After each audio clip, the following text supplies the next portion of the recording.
Olá, vamos conhecer a Guerra da Balaiada, a maior revolta popular que marcou o estado do Maranhão e teve sua última batalha na cidade de Caxias. Este documentário é uma reescrita do conflito popular, a partir de sua origem e seu desfecho, enfatizando aspectos geográficos, políticos, econômicos e sociais, assim como depoimentos de historiadores, pesquisadores e estudiosos que, de forma excepcional, contribuem para a construção de uma narrativa ímpar. Portanto, o documentário A Guerra da Balaiada trata-se de uma análise crítico-reflexiva da maior revolta popular já ocorrida.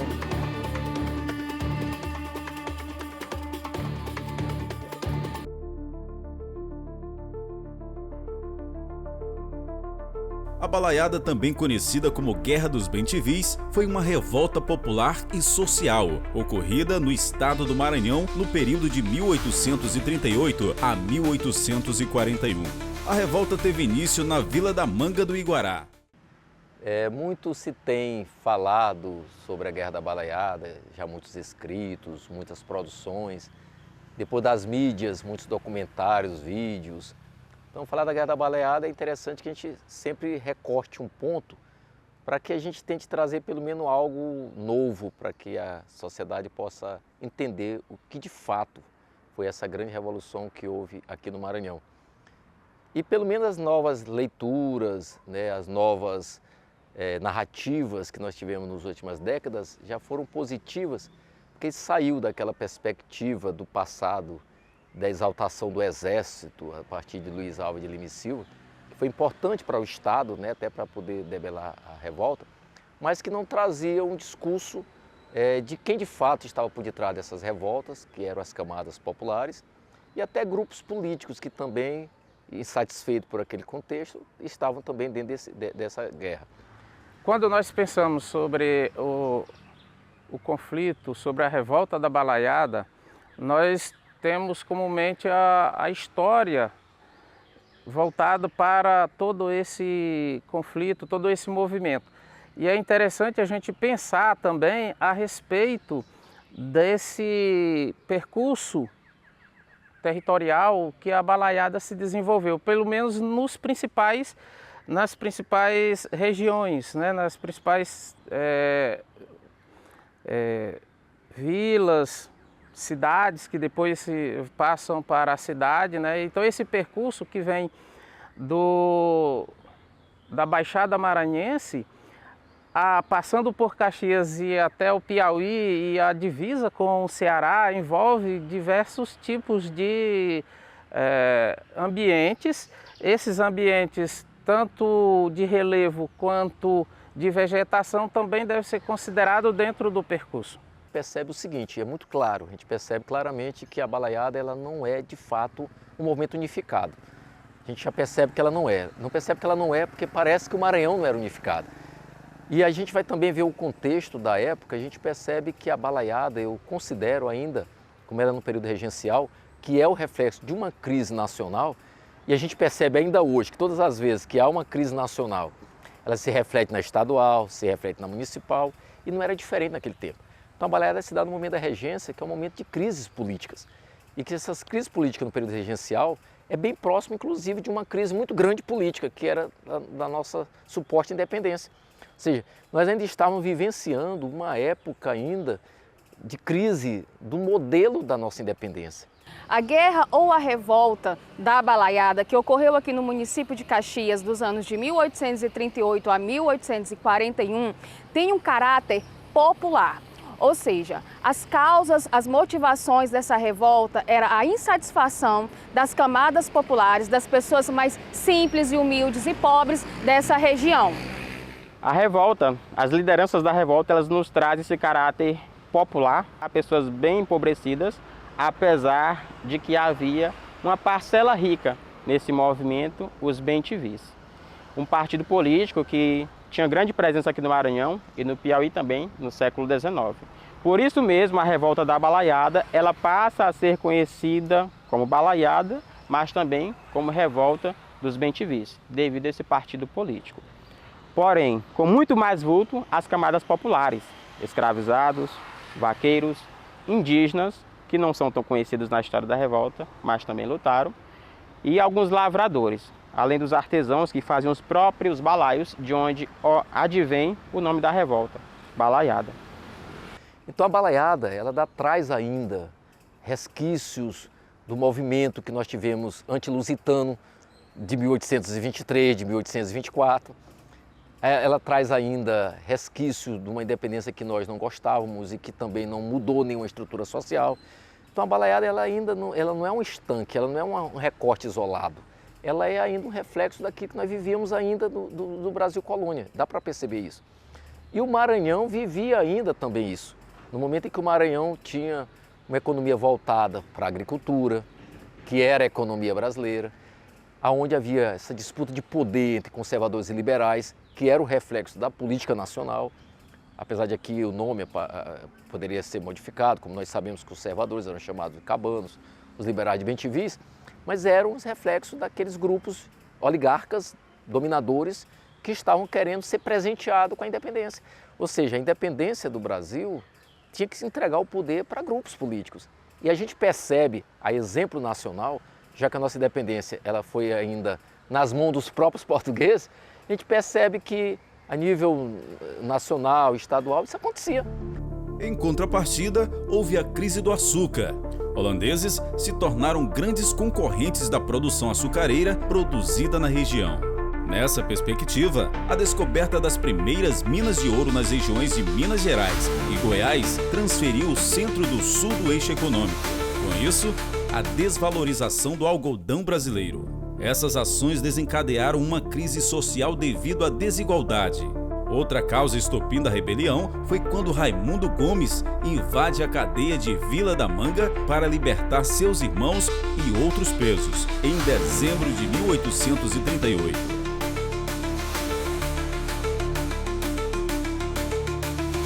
Devido ao autoritarismo e aos desmandos políticos dos grupos que aqui governavam nesse período, a população se via sem nenhum tipo de assistência e em situação precária. A crise econômica também gerada pelo avanço do comércio de algodão dos Estados Unidos e do açúcar holandês colocou esse estado, essa província, numa situação ainda mais difícil economicamente. E os grupos políticos que aqui dominavam, que eram os bentivis, que eram os liberais, que no início da revolta apoiaram o confronto, apoiaram os balaios, e os conservadores, eles simplesmente estavam interessados em sua própria guerra de poder. E os desmandos, autoritarismos, fizeram com que a população, cada vez mais insatisfeita com tudo que estava acontecendo, se levantasse numa revolta, de caráter de necessidade de melhorias de vida. O intuito dessa revolta, por parte da população, era simplesmente sair da miséria, da pobreza extrema e acabar com o autoritarismo vigente na região. Então, dominação de português, presença de português, a xenofobia portuguesa por parte daqueles brasileiros que queriam poder. Eu não estou me referindo àquela população humilde que não sabia nem o que estava acontecendo. Eu estou me referindo, inclusive, daquelas pessoas que estavam conscientes do poder e que vai, inclusive, se envolver no movimento da balaiada, não porque estivesse querendo mudar as estruturas sociais, mas porque queriam ocupar o poder. A Guerra da Balaiada aconteceu mesmo sem possuir um projeto político definido. Os balaios conseguiram tomar a cidade de Caxias do Maranhão. No contexto, foi organizado também um governo provisório, que adotou algumas medidas que tiveram repercussão política, como a declaração do fim da Guerra Nacional e a expulsão dos portugueses da cidade. Como a maioria das revoltas populares do período imperial, as causas que levaram continuaram sem ser atendida. A revolta foi esmagada pelo exército imperial e os revoltosos, em sua grande maioria, ou se entregaram ou foram executados, fazendo com que o quadro da população carente permanecesse a mesma aqui na região.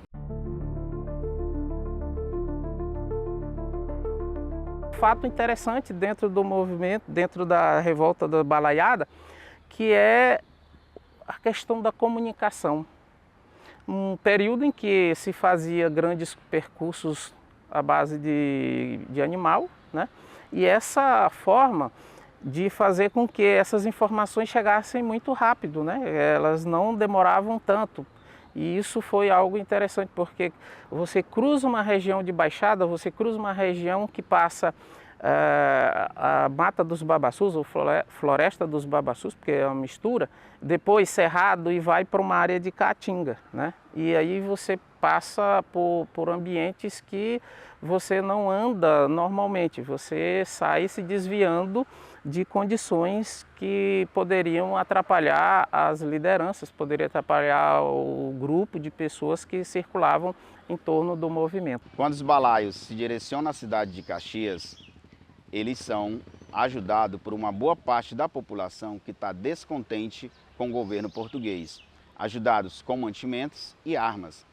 Nesse percurso para a cidade de Caxias, os balaios encontram fazendas que eram de portugueses, chamado por eles de cabanos, e essas fazendas são dominadas pelos balaios. E o governo de São Luís fica apreensivo com tudo isso. Por quê? Porque se os balaios chegarem a tomar a cidade de Caxias, que na época é a segunda cidade maior do Maranhão, a próxima cidade poderia ser São Luís. Então, qual a solução do governo? É mandar um exército atrás do balaio, e isso é feito. Quando esses dois grupos se encontram, tanto os balaios como o exército de São Luís, há esse confronto, o exército dos balaios saem vitoriosos, né? Além de saírem vitoriosos, os soldados que não foram mortos nesse confronto, eles se aliam ao bando dos balaios, tornando assim os balaios mais fortes ainda. Eles continuam esse trajeto à cidade de Caxias, só que o governante da cidade de Caxias, junto com os fazendeiros, estão sabendo dessa notícia. E aí convidam a população para defender a sua cidade. A maior parte da população aceita esse convite feito pelos governantes e pelos fazendeiros em defender a sua cidade e ficam à espera dos balaios e bem preparados. Quando os balaios chegam realmente na cidade de Caxias e vai haver esse confronto, um confronto duro, sangrento e violento. Apesar da resistência dos caxienses, eles conseguem a vitória. O historiador João Paulo Costa, ele faz uma menção a respeito dos balaios entre o Piauí e o Ceará. E é um registro interessante porque nessa região da divisa entre os dois estados, na região da Serra do Ibiapaba, onde várias cidades terminam tendo a movimentação dos balaios e nessa região esses balaios ganham certo destaque no sentido de que a organização deles vai contar com diferentes grupos de pessoas, grupo que ele chama de grupo étnicos, porque vem indígenas, vem os trabalhadores, vem os negros e mais o pessoal que vai dar esse apoio, que faz parte do chamado grupo de elite da classe média, que se insere no movimento. A balaiada cresceu rapidamente de forma radical pelas ruas quando se juntou ao movimento Escravos Fugitivos. Nessa fase, também surgiram novos líderes, como o negro Cosme Bento, líder de quilombo que reunia 3.000 escravos, e o vaqueiro Raimundo Gomes, entre outros desfavorecidos.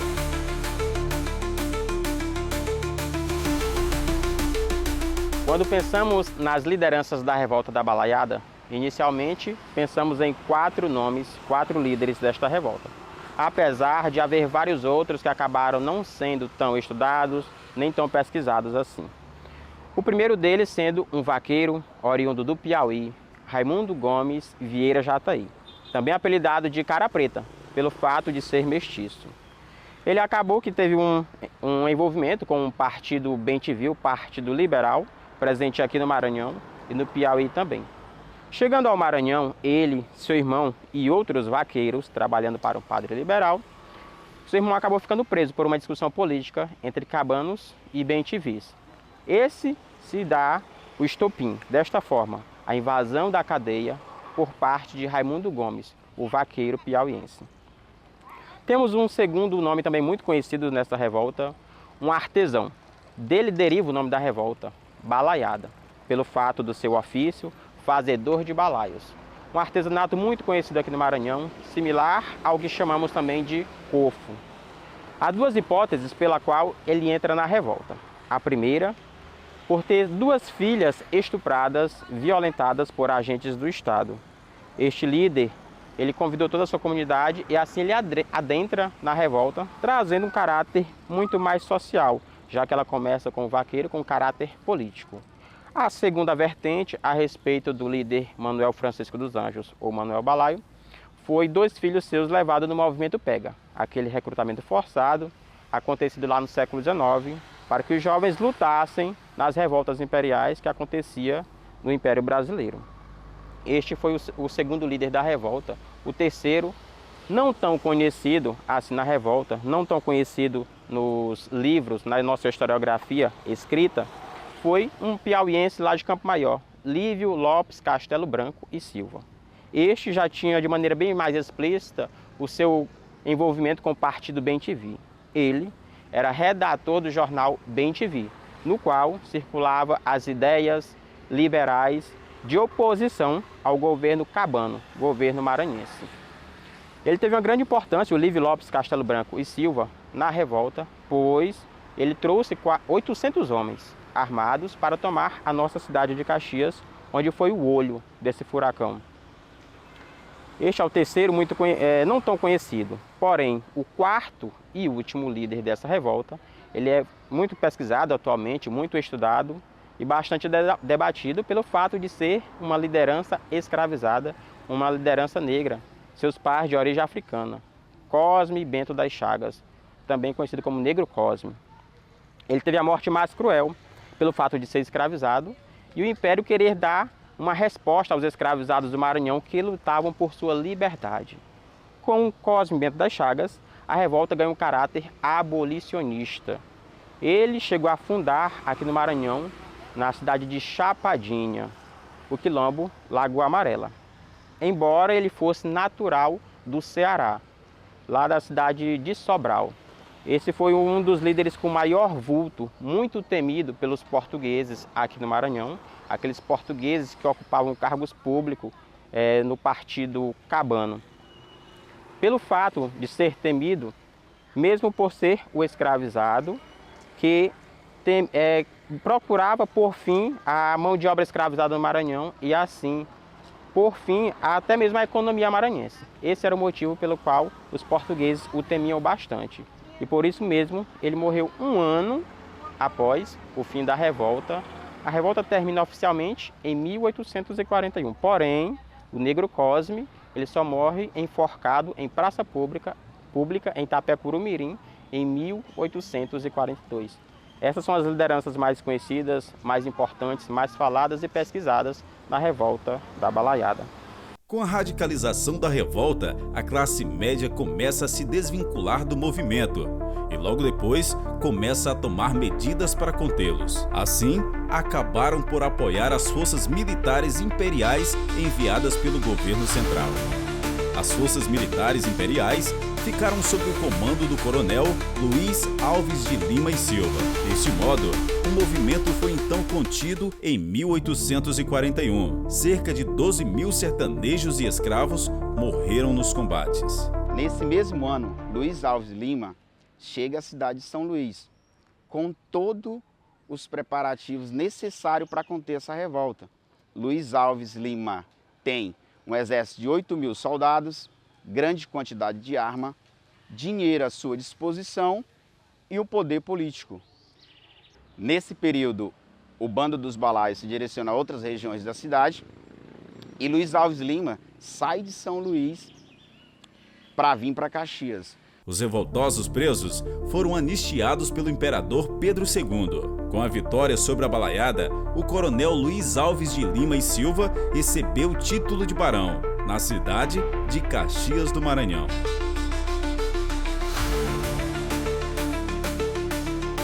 O Luiz Alves de Lima e Silva, ele sabe que a escassez de alimento, a escassez de munição, o cerco do cerco, fazia com que aos poucos ele utilizasse a estratégia que ele sempre utilizava nas suas guerras, que era anistiar.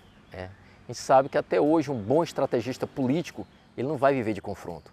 Um bom estrategista político, ele vai sempre anistiar. Ele vai sempre Porque anistiar dá uma ideia para o outro de que eu estou compadecendo, de que eu posso ceder, de que eu não vou ser punido. De culpa eu já me sinto liberto. Né? Essa é uma política estratégica muito interessante e que Luiz Alves Lima Silva faz isso e muitos políticos inteligentes fazem isso até hoje.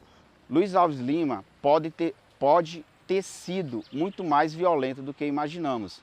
Né? Porque nesse trajeto de Luiz Alves Lima, toda a população que ele encontrava que não era a favor do governo, ela era exterminada, era ela violentada. Luiz Alves Lima tem uma grande ideia que é a anistia, que é o perdão. Então, quando ele dá essa ideia, propõe essa ideia a algum dos integrantes dos balaios, eles se aliam ao grupo de Luiz Alves Lima. A partir desse momento, ele começa a participar do exército de Luiz Alves Lima. Então, Luiz Alves Lima vai dizer, você pode ser perdoado por lutar contra o governo, você pode ser perdoado se você me entregar os seus líderes, seus principais líderes, que seria Negro Cosmo e Raimundo Gomes. Após 40 dias de muita batalha, de muito derramamento de sangue, os balaios conseguem tomar a cidade de Caxias. Nesse período, os balaios saem para outras regiões da cidade do Maranhão. E Luiz Alves Lima vem em direção a Caxias, né? Após ele propor o perdão de quem participou dessa batalha, ele consegue receber informações que os balaios viriam atacar Caxias novamente. E quando os balaios retornam à cidade de Caxias, Luiz Alves Lima já está à sua espera, bem armado, uma grande quantidade de soldados e uma boa parte da população. Após esse confronto com o resultado de 12 mil mortos, Raimundo Gomes é preso e levado a julgamento para o Rio de Janeiro, mas não chega a seu destino, chega a morrer antes. Luiz Alves Lima é condecorado o Barão de Caxias, futuro Duque de Caxias, mas ainda existe uma pequena chama acesa para que essa revolta volte a acontecer, pois durante a batalha em Caxias, Negro Cosmo consegue fugir. Existe uma pequena chama acesa ainda, que era Negro Cosmo, que conseguiu fugir dessa batalha em Caxias.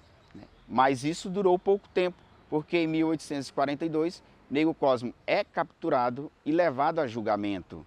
Julgamento este que não foi por ele participar da revolta, que não foi por ele fazer parte do bando dos balaios, foi simplesmente por ser um negro fugitivo. Então ele foi enforcado em praça pública com a resposta de dizer que nem um negro que se libertasse poderia ficar contra o governo. E essa foi a balaiada. Negro Cosmo, Raimundo Gomes e Manuel Francisco dos Anjos vão ser sempre lembrados como os heróis da balaiada, homens que lutaram pela liberdade de um povo. Se deu por encerrada a maior revolta, em que a última batalha ocorreu na região dos Cocais, deixando um legado histórico que perdura de geração em geração na cidade de Caxias. Lugar onde se encontra o ilustre Memorial da Balaiada, que foi inaugurado no ano de 2004. Conta com um rico acervo que retrata por meio de suas peças a trajetória, assim como detalhes que marcaram o período do grande conflito popular.